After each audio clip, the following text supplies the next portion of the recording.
ਵਾਹਿਗੁਰੂ ਜੀ ਕਾ ਖਾਲਸਾ ਵਾਹਿਗੁਰੂ ਜੀ ਕੀ ਫਤਿਹ। ਕੋਟਾਨ ਕੋਟਾਨ ਸ਼ੁਕਰਾਨਾ ਧੰਨ ਧੰਨ ਸ਼੍ਰੀ ਗੁਰੂ ਗ੍ਰੰਥ ਸਾਹਿਬ ਜੀ ਮਹਾਰਾਜ ਜੀ ਦਾ। ਸਤਿਗੁਰੂ ਜੀ ਦੀ ਅਪਾਰ ਬਖਸ਼ਿਸ਼ ਦੇ ਨਾਲ ਜੋ ਸ਼ਬਦ ਅੱਜ ਆਪਾਂ ਵਿਚਾਰ ਕਰਦੇ ਹਾਂ। ਜੇ ਤੂੰ ਤਾਰੂ ਪਾਣ ਤਾਹੂ ਪੁੱਛ ਤੜਨ ਕਲ, ਤਾਹੂ ਖਰੇ ਸੁਜਾਨ ਵੰਵਾਇਨੀ ਕੱਪਰੀ। ਕੱਲ੍ਹ ਆਪਾਂ ਇਸ ਸ਼ਬਦ ਦੇ ਵਿੱਚ ਜਿਹੜੀ ਵਿਚਾਰ ਕੀਤੀ ਸੀ ਸੰਗਤ ਜੀ, ਉਹ ਸ਼ੁਰੂ ਕੀਤੀ ਸੀ ਸ਼ੁਕਰਾਨੇ ਤੋਂ। ਮਤਲਬ ਕਿ ਸਾਡੇ ਜੀਵਨ ਵਿੱਚ ਜਿਹੜਾ ਸ਼ੁਕਰਾਨਾ ਆ, ਧੰਨਵਾਦ ਆ, ਉਹ ਕਿੰਨਾ ਜ਼ਰੂਰੀ ਆ। ਸ਼ੁਕਰਾਨਾ ਕਿੰਨਾ ਜ਼ਰੂਰੀ ਆ। ਦੁਸ਼ਹਿਰਾ ਲੰਘ ਕੇ ਗਿਆ ਆ ਅਤੇ ਦੁਸ਼ਹਿਰੇ ਦਾ ਜਿਹੜਾ ਸੰਬੰਧ ਆ ਉਹ ਰਾਵਣ ਦੇ ਨਾਲ ਆ। ਰਾਵਣ ਨੇ ਸਾਨੂੰ ਇੱਕ ਬੜੀ ਪਿਆਰੀ ਸਿੱਖਿਆ ਦਿੱਤੀ ਹੋਈ ਆ ਕਿ ਇਸ ਜੀਵਨ ਦੇ ਵਿੱਚ ਨਾ ਤਾਂ ਕੋਈ ਪਾਸਟ ਹੁੰਦਾ ਅਤੇ ਨਾ ਕੋਈ ਫਿਊਚਰ ਹੁੰਦਾ। ਇਹ ਸਾਡੇ ਬਣਾਏ ਹੋਏ ਨੇ, ਜਿਹੜੇ ਟੈਂਸ ਵਗੈਰਾ ਬਣਾਏ ਹੋਏ ਨੇ ਨਾ, ਸਾਡੇ ਬਣਾਏ ਹੋਏ ਨੇ ਕਿ ਫਿਊਚਰ ਟੈਂਸ ਆ, ਪਾਸਟ ਟੈਂਸ ਆ। ਸਿਰਫ ਭਾਸ਼ਾ ਨੂੰ ਸਮਝਣ ਸਮਝਾਉਣ ਦੇ ਵਾਸਤੇ ਕਾਲ ਆ ਜਿਹੜਾ ਬਣਾਇਆ ਹੋਇਆ, ਭਵਿੱਖ ਕਾਲ ਆ, ਭੂਤ ਕਾਲ ਆ, ਹੈ ਨਾ। ਉਹ ਕਹਿੰਦੇ ਕਿ ਜਿਹੜਾ ਕਾਲ ਆ ਅਸਲ ਦੇ ਵਿੱਚ, ਉਹ ਰਾਵਣ ਜੀ ਕਹਿੰਦੇ ਕਿ ਵਰਤਮਾਨ ਕਾਲ ਆ। ਇਸ ਦੁਨੀਆ ਦੇ ਵਿੱਚ ਕੋਈ ਭਵਿੱਖ ਨਹੀਂ ਹੈਗਾ। ਉਹ ਕਹਿੰਦਾ ਕਿ ਕੋਈ ਪਾਸਟ ਨਹੀਂ ਹੈਗਾ। ਜਿਹੜਾ ਮੋਮੈਂਟ ਤੁਹਾਨੂੰ ਹੁਣ ਮਿਲਿਆ ਹੋਇਆ, ਉਹਦੇ ਵਿੱਚ ਜਿਹੜਾ ਸ਼ੁਕਰਾਨਾ ਤੁਸੀਂ ਕਹਿ ਸਕਦੇ ਹੋ, ਕਰ ਸਕਦੇ ਹੋ, ਉਹ ਹੀ ਤੁਹਾਡਾ ਮੋਮੈਂਟ ਆ। ਕਿਉਂਕਿ ਪਤਾ ਨਹੀਂ ਹੈ ਕਿ ਅਗਲਾ ਦਮ ਬੰਦੇ ਨੂੰ ਆਵੇ ਕਿ ਨਾ ਆਵੇ, ਹੈ ਨਾ। ਸੋ ਅੱਜ ਜੋ ਮਹਾਰਾਜ ਸਾਨੂੰ ਸ਼ਬਦ ਸਮਝਾਉਂਦੇ, ਜਿਹੜਾ ਕਿ ਅਸੀਂ ਜੀਵਨ ਵਿੱਚ ਉਤਾਰਨਾ ਆ, ਉਹ ਹੈਗਾ ਸੰਗਤ ਜੀ ਗ੍ਰੈਟੀਟਿਊਡ। ਗ੍ਰੈਟੀਟਿਊਡ ਭਾਵ ਸ਼ੁਕਰਾਨਾ, ਗ੍ਰੈਟੀਟਿਊਡ ਭਾਵ ਪ੍ਰਸਾਦ। ਇੱਕ ਸ਼ਬਦ ਆਪਾਂ ਵਿਚਾਰ ਕਰਦੇ ਹਾਂ ਗੁਰਬਾਣੀ ਦੇ ਵਿੱਚ, ਉਹ ਹੁੰਦਾ ਆ ਪ੍ਰਸਾਦ। ਪ੍ਰਸਾਦ ਦਾ ਕੀ ਮਤਲਬ ਹੁੰਦਾ? ਜਦੋਂ ਅਸੀਂ ਸਾਧ ਮਤਲਬ ਸਵਾਦ, ਸਾਧ ਮਤਲਬ ਜਿਹੜੀ ਸਾਡੀ ਮਿਲੀਆਂ ਹੋਈਆਂ ਵਸਤੂਆਂ ਨੇ, ਸਵਾਦ ਜਿਹੜੇ ਸਾਨੂੰ ਅੱਜ ਮਿਲੇ ਹੋਏ ਨੇ, ਉਹਨਾਂ ਤੋਂ ਉੱਪਰ ਉੱਠ ਕੇ, ਸਵਾਦਾਂ ਤੋਂ ਉੱਪਰ ਉੱਠ ਕੇ ਅਸੀਂ ਵਾਹਿਗੁਰੂ ਦਾ ਧੰਨਵਾਦ ਕਰਦੇ ਹਾਂ। ਇਹ ਦੁਨਿਆਵੀ ਸਵਾਦਾਂ ਤੋਂ ਉੱਪਰ ਦਾ ਜਿਹੜਾ ਸਵਾਦ ਆ, ਭਾਵ ਕਿ ਦਾਤਾਂ ਉਸ ਵਾਹਿਗੁਰੂ ਦੀਆਂ ਦਿੱਤੀਆਂ ਹੋਈਆਂ ਨੇ, ਉਹਨਾਂ ਦਾਤਾਂ ਤੋਂ ਉੱਪਰ ਉੱਠ ਕੇ ਦਾਤਾਰ ਦਾ ਧੰਨਵਾਦ ਕਰਦੇ ਹਾਂ। ਉਹ ਸਟੇਜ ਆਫ ਮਾਈਂਡ ਨੂੰ ਗੁਰੂ ਗ੍ਰੰਥ ਸਾਹਿਬ ਜੀ ਮਹਾਰਾਜ ਕਹਿੰਦੇ ਆ ਕਿ ਪ੍ਰਸਾਦ। ਪ੍ਰਸਾਦ ਦਾ ਮਤਲਬ ਹੁੰਦਾ ਦਇਆ, ਪ੍ਰਸਾਦ ਦਾ ਮਤਲਬ ਹੁੰਦਾ ਤਰਸ, ਪ੍ਰਸਾਦ ਦਾ ਮਤਲਬ ਹੁੰਦਾ ਕਿਰਪਾ। ਜਦੋਂ ਕਿਸੇ ਇਨਸਾਨ ਦੇ ਉੱਤੇ ਕਿਰਪਾ ਹੁੰਦੀ ਆ, ਦਇਆ ਹੁੰਦੀ ਆ, ਉਸ ਦਇਆ ਦੇ ਵਾਸਤੇ ਜੋ ਅਸੀਂ ਆਪਣਾ ਗ੍ਰੈਟੀਟਿਊਡ ਦਿੰਦੇ ਹਾਂ। ਆਪਾਂ ਆਪਣੇ ਪੰਜਾਬੀ ਦੇ ਵਿੱਚ ਸ਼ੁਕਰਾਨਾ ਕਹਿ ਦਿੰਦੇ ਹਾਂ, ਧੰਨਵਾਦ ਕਹਿ ਦਿੰਦੇ ਹਾਂ, ਪਰ ਇੰਗਲਿਸ਼ ਦੇ ਵਿੱਚ ਇਸ ਨੂੰ ਗ੍ਰੈਟੀਟਿਊਡ। ਹੁਣ ਗ੍ਰੈਟੀਟਿਊਡ ਕੀ ਹੁੰਦਾ? ਜੇ ਇਸ ਨੂੰ ਸਮਝਿਆ ਜਾਵੇ ਤਾਂ ਉਹ ਕਹਿੰਦੇ ਕਿ gratitude is a sense of thankfulness and joy in response to receiving a gift. ਕਿ ਅਸੀਂ ਕੋਈ ਗਿਫਟ ਲਿਆ ਆ, ਅਤੇ ਜਿਹੜਾ ਉਹ ਗਿਫਟ ਲਿਆ ਆ, ਉਹਦੇ ਪ੍ਰਤੀ ਜੋ ਅਸੀਂ ਆਪਣੀ ਖੁਸ਼ੀ, ਆਪਣਾ ਧੰਨਵਾਦ, ਜੋ ਅਸੀਂ ਉਹਦਾ ਲਈ ਹੋਈ ਚੀਜ਼ ਦੇ ਬਦਲੇ ਵਿੱਚ ਜੋ ਅਸੀਂ ਭਾਵ ਉਸ ਦੇਣ ਵਾਲੇ ਨੂੰ ਦਿੰਦੇ ਹਾਂ, ਉਹਦਾ ਨਾਮ ਸ਼ੁਕਰਾਨਾ। ਇਹ ਕਰਦਾ ਕੀ ਆ ਜੀ? ਸ਼ੁਕਰਾਨਾ ਤੁਹਾਡੇ ਜੀਵਨ ਵਿੱਚ ਕੀ ਕਰਦਾ ਆ? ਸਿਆਣੇ ਜਿਹੜੇ ਲੋਕ ਨੇ, ਜਿਨ੍ਹਾਂ ਨੂੰ ਅਸੀਂ ਕੱਲ੍ਹ ਆਪਾਂ ਵਿਚਾਰ ਕਰਦੇ ਸੀ ਕਿ a humble mind is a soil. ਜਿਹੜਾ ਇੱਕ ਨਿਮਰ ਮਨ ਹੁੰਦਾ, ਜਿਹੜਾ ਇੱਕ ਝੁਕਿਆ ਹੋਇਆ ਮਨ ਹੁੰਦਾ, ਉਹ ਇੱਕ ਇਸ ਤਰ੍ਹਾਂ ਦੀ ਮਿੱਟੀ ਹੁੰਦਾ, ਖਾਕ ਹੁੰਦਾ ਆ, ਕਿ ਜਿਹਦੇ ਵਿੱਚੋਂ ਸ਼ੁਕਰਾਨਾ ਪੈਦਾ ਹੁੰਦਾ ਆ। ਜਿਹਦੇ ਵਿੱਚੋਂ ਆਪ ਮੁਹਾਰੇ ਧੰਨਵਾਦ ਪੈਦਾ ਹੁੰਦਾ ਆ। ਅਤੇ ਇਹ ਕਰਦਾ ਕੀ ਆ ਧੰਨਵਾਦ ਸਾਡੀ ਜ਼ਿੰਦਗੀ ਦੇ ਵਿੱਚ? ਕਿਉਂ ਜ਼ਰੂਰੀ ਆ ਧੰਨਵਾਦ? ਸ਼ੁਕਰਾਨਾ ਕਿਉਂ ਜ਼ਰੂਰੀ ਆ? ਗ੍ਰੈਟੀਟਿਊਡ ਕਿਉਂ ਜ਼ਰੂਰੀ ਆ?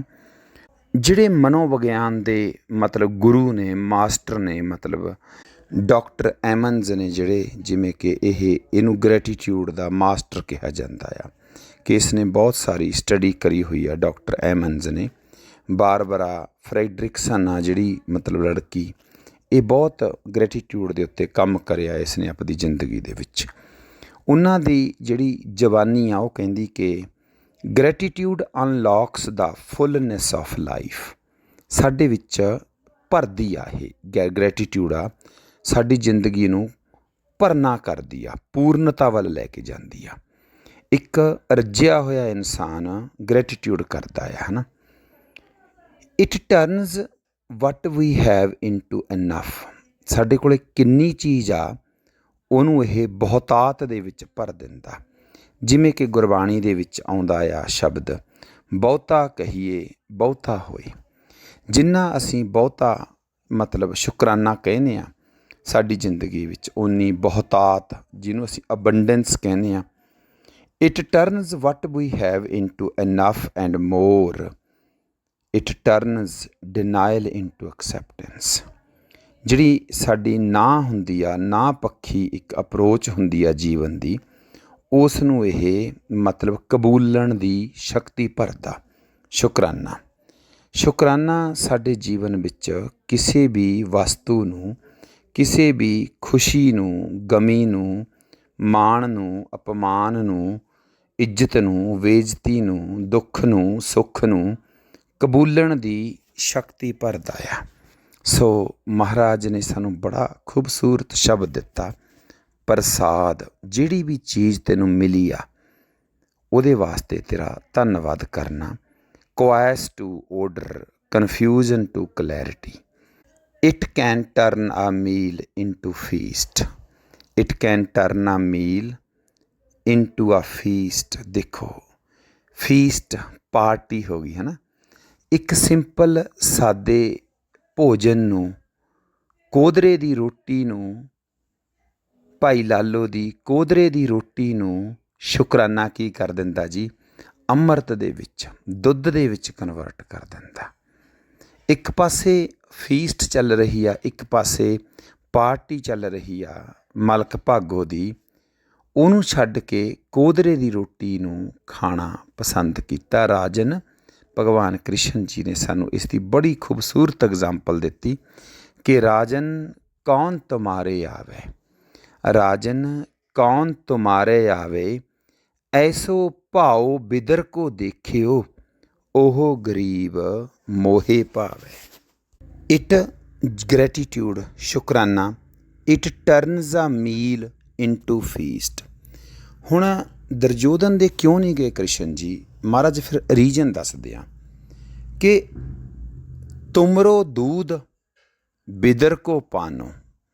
ਮੈਂ ਤੇਰੇ ਇਸ ਕਰਕੇ ਨਹੀਂ ਆਇਆ ਕਿ ਤੂੰ ਹਸਤੀ ਦੇਖ ਭਰਮ ਤੇ ਭੁੱਲਾ। ਤੇਰੇ ਕੋਲੇ ਗ੍ਰੈਟੀਟਿਊਡ ਨਹੀਂ ਸੀ ਹੈਗਾ, ਤੇਰੇ ਕੋਲੇ ਸ਼ੁਕਰਾਨਾ ਨਹੀਂ ਸੀ ਹੈਗਾ। ਹਸਤੀ ਦੇਖ ਭਰਮ ਤੇ ਭੁੱਲਾ, ਸ੍ਰੀ ਭਗਵਾਨ ਨਾ ਜਾਣਿਆ। ਤੂੰ ਕੋਈ ਮੈਨੂੰ ਹੰਬਲਨੈਸ ਨਹੀਂ ਦਿਖਾਈ, ਨਿਮਰਤਾ ਨਹੀਂ ਦਿਖਾਈ ਹੈਗੀ, ਇਸ ਕਰਕੇ ਮੈਂ ਤੇਰੇ ਨਹੀਂ ਆਇਆ। ਮਲਕ ਭਾਗੋ, ਤੇਰੀ ਰੋਟੀ ਦੇ ਵਿੱਚ ਗਰੀਬਾਂ ਦਾ ਲਹੂ ਆ, ਮੈਂ ਨਹੀਂ ਖਾਣੀ ਇਹ ਰੋਟੀ, ਮੈਂ ਤੇਰੀ ਰੋਟੀ ਨਹੀਂ ਖਾਣੀ। ਤੇਰੀ ਰੋਟੀ ਦੇ ਵਿੱਚ ਗਰੀਬਾਂ ਦਾ ਲਹੂ ਆ। ਹਸਤੀ ਦੇਖ ਭਰਮ ਤੇ ਭੁੱਲਾ, ਸ੍ਰੀ ਭਗਵਾਨ ਨਾ ਜਾਣਿਆ। ਫਿਰ ਭਗਵਾਨ ਕ੍ਰਿਸ਼ਨ ਜੀ ਕਹਿੰਦੇ, ਤੁਮਰੋ ਦੂਧ ਬਿਦਰ ਕੋ ਪਾਨੋ, ਅੰਮ੍ਰਿਤ ਕਰ ਮੈਂ ਮਾਨਿਆ। ਖੀਰ ਸਮਾਨ ਸਾਗ ਮੈਂ ਪਾਇਆ, ਗੁਣ ਗਾਵਤ। ਗੁਣ ਹੁੰਦੇ ਨੇ ਪਰਉਪਕਾਰ, ਗਾਉਂਦੇ ਹੋਏ, ਸ਼ੁਕਰਾਨਾ ਕਰਦੇ ਹੋਏ, ਹੈ ਨਾ। ਸਾਡੇ ਕੋਲੇ ਕਿੰਨੀ ਬਿਊਟੀ ਆ, ਸਾਡੇ ਕੋਲੇ ਕਿੰਨੀ ਬਿਊਟੀ ਆ। ਸ਼੍ਰੀ ਗੁਰੂ ਗ੍ਰੰਥ ਸਾਹਿਬ ਜੀ ਮਹਾਰਾਜ ਜੀ ਦੀ ਬਾਣੀ, ਸੰਗਤ ਜੀ, ਕਿੰਨੀ ਬਿਊਟੀ ਆ। ਹੁਣ ਸਾਨੂੰ ਕੀ ਕਿਤੇ ਜਾਣ ਦੀ ਲੋੜ ਆ?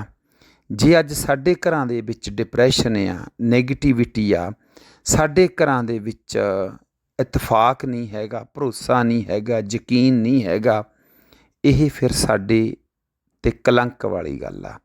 ਸਾਨੂੰ ਇਹ ਗੱਲ ਵਿਚਾਰਨੀ ਪਏਗੀ। ਖੀਰ ਸਮਾਨ ਸਾਗ ਮੈਂ ਪਾਇਆ, ਗੁਣ ਗਾਵਤ ਰੈਨ ਬਿਹਾਨੀ। ਸੰਗਤ ਜੀ, ਗ੍ਰੈਟੀਟਿਊਡ, ਪ੍ਰਸਾਦ, ਕਿਰਪਾ, it can turn a meal into a feast, a house into a home, a stranger into a friend। ਜਿਹਦੇ ਨਾਲ ਅਜਨਬੀ, ਸ਼ੁਕਰਾਨੇ ਦੇ ਨਾਲ ਤੁਹਾਡੇ ਅਜਨਬੀ ਲੋਕ ਮਿੱਤਰ ਬਣ ਜਾਂਦੇ ਨੇ। ਉਹ ਕਹਿੰਦੇ ਕਿ gratitude makes a sense of past, brings peace for today and creates a vision for tomorrow. So ਆਪਾਂ ਇਹ ਵਿਚਾਰ ਕਰਦੇ ਹਾਂ ਜਿਹੜਾ ਸ਼ਬਦ ਆ ਕਿ ਗ੍ਰੈਟੀਟਿਊਡ। ਜੇ ਤੂੰ ਤਾਰੂ ਪਾਣ, ਜੇ ਤੂੰ ਇਸ ਸੰਸਾਰ ਦੇ ਵਿੱਚ ਰਹਿਣਾ ਆ, ਵਰਤ ਰਿਹਾ ਤੂੰ ਸੰਸਾਰ ਦੇ ਵਿੱਚ, ਜੀ ਰਿਹਾ ਆ, ਤਾਂ ਇਸ ਸਕਿੱਲ ਨੂੰ, ਇਸ ਆਪਦੀ ਕਲਾ ਨੂੰ ਧਿਆਨ ਵਿੱਚ ਰੱਖੀ ਕਿ ਜੀਵਨ ਵਿੱਚ ਤੇਰੇ ਗ੍ਰੈਟੀਟਿਊਡ ਹੋਵੇ, ਤੇਰੇ ਜੀਵਨ ਵਿੱਚ ਸ਼ੁਕਰਾਨਾ ਹੋਵੇ।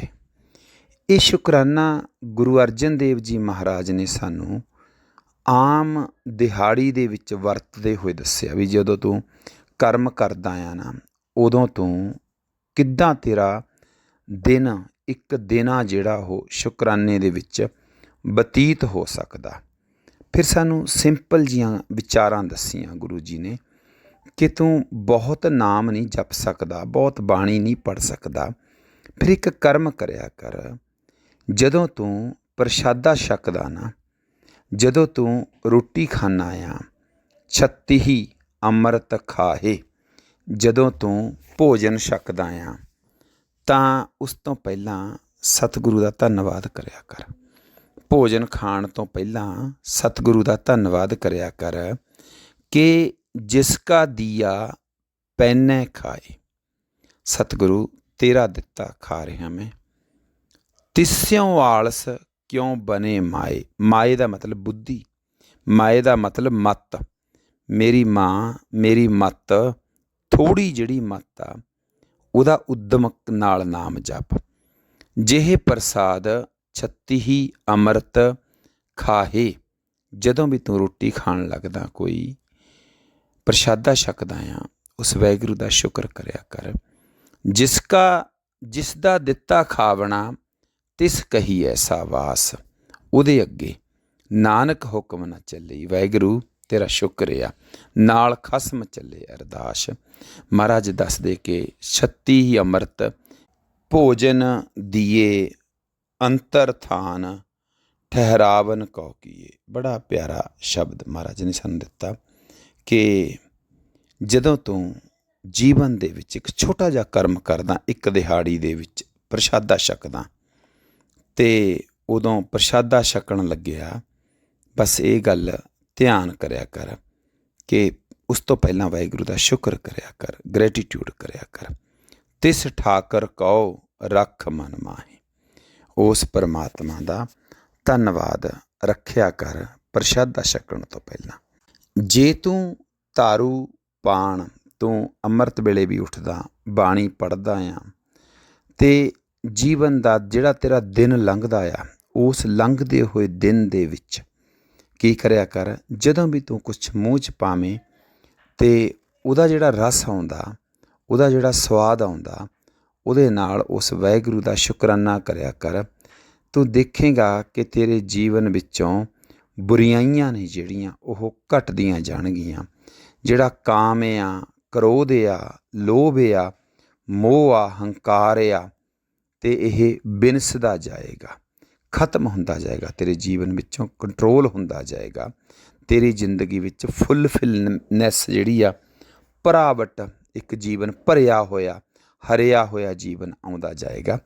ਜੇ ਤੂੰ ਤਾਰੂ ਪਾਣ, ਤਾਹੂ ਪੁੱਛ ਤਿੜਨ ਕਲ। ਇਹ ਕਲਾ ਸਿੱਖ ਆਪਦੀ ਜੀਵਨ ਵਿੱਚ ਹੁਣੇ ਤੋਂ ਲੈ ਕੇ ਆ ਕਿ ਤਾਂ ਕਿ ਤੇਰਾ ਜੀਵਨ, ਤੇਰਾ ਦਿਹਾੜਾ ਜਿਹੜਾ ਉਹ ਪਰਮਾਤਮਾ ਦੀ ਸ਼ੁਕਰਾਨੇ ਨਾਲ ਜੁੜਿਆ ਰਹੇ, ਘਰੇਲੂ ਕੰਮ ਕਰਦੇ ਹੋਏ ਵੀ। ਜਿਹੜੇ ਤੂੰ ਘਰੇਲੂ ਕੰਮ ਕਰਦਾ ਨਾ, ਉਹਦੇ ਕਰਦੇ ਕਰਦੇ ਤੇਰਾ ਜੀਵਨ ਵਾਹਿਗੁਰੂ ਨਾਲ ਜੁੜਿਆ ਰਹੇ। ਵਿਚਾਰ ਕਰਦਿਆਂ ਬੇਅੰਤ ਭੁੱਲਾਂ ਚੁੱਕਾਂ ਦੀ क्षमा।